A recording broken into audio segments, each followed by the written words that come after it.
This is the time of year when many churches would normally be celebrating Harvest Festival.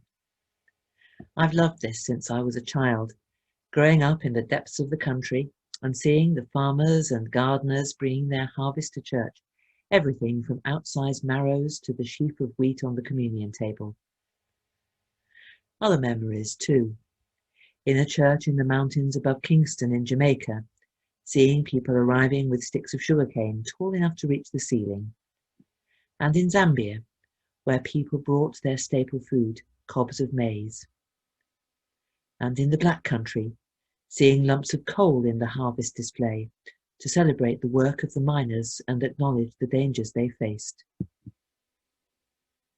But how can we celebrate harvest this year?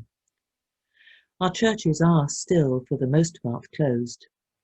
And even if not, we would not be able to bring the array of tins and bottles to be placed on display at the front. This would all be very far from COVID secure. So, as so often in the current situation, we find ourselves asking what really matters about this time of year, Harvest Festival.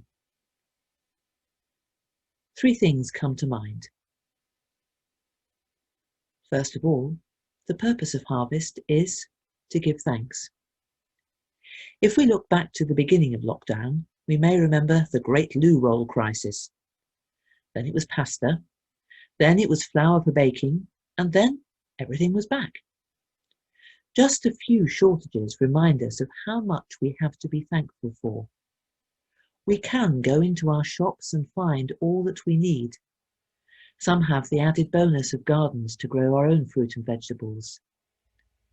Behind the laden shelves is an incredible process of supply chains and logistics, linking our shopping trolleys to farmers right across the world who provide us with strawberries in December if we want, or tinned ackee to go with our saltfish.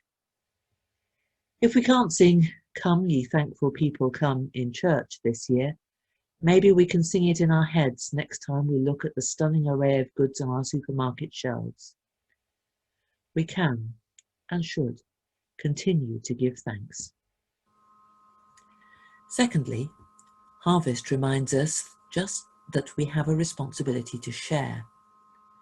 Right back in the days when the people of Israel worshipped God in the temple, they brought their first fruits to the altar, then gave the food to those in need, foreigners, widows, orphans.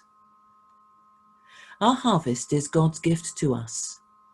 We must not take it for granted, and the best way of doing that is by sharing some of what we have with other people.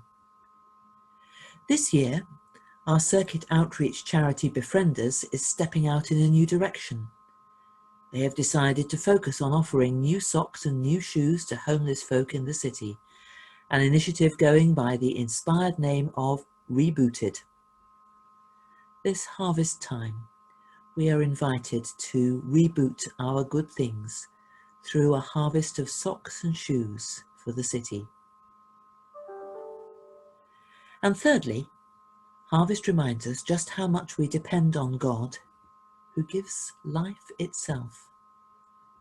In our garden this year, we had a great harvest of runner beans, but only about 3 carrots, and the slugs got to the lettuces before we did. We plant, we water, but God gives the growth. In the end, we cannot make the miracle of life. Only God can do that. We are perhaps all the more aware of our frailty and vulnerability this year. Life is a fragile gift. If this harvest time brings us back to a fuller realization of our dependence on God, it has done its work. We end with words of praise from a harvest hymn of long ago, Psalm 65. You visit the earth and water it. You greatly enrich it. The river of God is full of water. You provide the people with grain, for so you have prepared it. You water its furrows abundantly, settling its ridges, softening it with showers, and blessing its growth. You crown the year with your bounty. Your wagon tracks overflow with richness. The pastures of the wilderness overflow. The hills gird themselves with joy. The meadows clothe themselves with flocks. The valleys deck themselves with grain. They shout and sing together for joy. Amen.